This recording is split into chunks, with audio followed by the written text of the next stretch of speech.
28 June Suhrawardy উদ্যানে মহাসমাবেশ উপলক্ষে আজ আলোচনা সভা করেন ইসলামী আন্দোলন বাংলাদেশ মুকসুদপুর উপজেলা শাখার সভাপতি হাফেজ মাওলানা ফরহাদ হোসেন।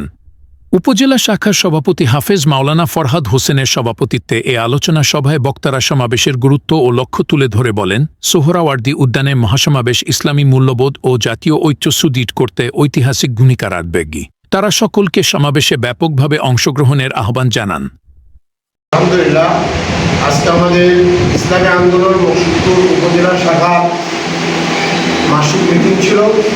আজকে আমাদের মিটিংয়ের ভিতর দুই তিনটি বিষয় খুব গুরুত্ব ছিল। একটি হলো আমাদের 28শে জুন মহাসমাবেশ ঢাকাতে। এই সমাবেশ কীভাবে সফল করা যায়, কীভাবে বেশি থেকে বেশি লোকের আঞ্জাম দেওয়া যায়, আমরা সেক্ষেত্রে একটা পরামর্শ করেছি এবং সেজন্য আমরা আজকে মহাসমাবেশ বাস্তবায়নের উদ্দেশ্যে একটা আহ্বায়ক কমিটি করে দেওয়া হয়েছে।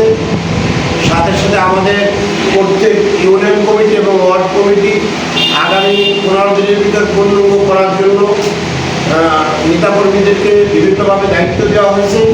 আশা করি ইনশাআল্লাহ আমাদের নেতাকর্মীরা যথাযথভাবে তাদের দায়িত্ব পালন করবে এবং আমরা মুকসুদপুরের 16টা ইউনিয়ন, একটা পৌরসভা সহ আমরা মিনিমাম আশা রাখতেছি যে ইনশাআল্লাহ আমরা 30 থেকে 35টা গাড়ি আমাদের মুকসুদপুর উপজেলা থেকে মহাসমাবেশে যোগদান করবে। এই লক্ষ্যে আমরা আমাদের ইসলামী আন্দোলন, শ্রমিক আন্দোলন, যুব আন্দোলন, ছাত্র আন্দোলন, উলামা মাশায়েখ আইয়ুব পরিষদ এবং আরও যে অন্যান্য সংগঠন আছে, আমাদের মুজাহিদ কমিটি আছে, বিজ্ঞানী সংগঠন আছে, সকলের সহযোগিতা কামনা করি এবং সকলের স্বতঃস্ফূর্তভাবে নিজেদের দায়িত্ব এবং নিজেদের এলাকার থেকে, নিজেদের মহল্লার থেকে বেশি লোক যেভাবে আমাদের সমাবেশে উপস্থিত হয়, এই আশা ব্যক্ত করে আমি আমার বক্তব্য শেষ করছি।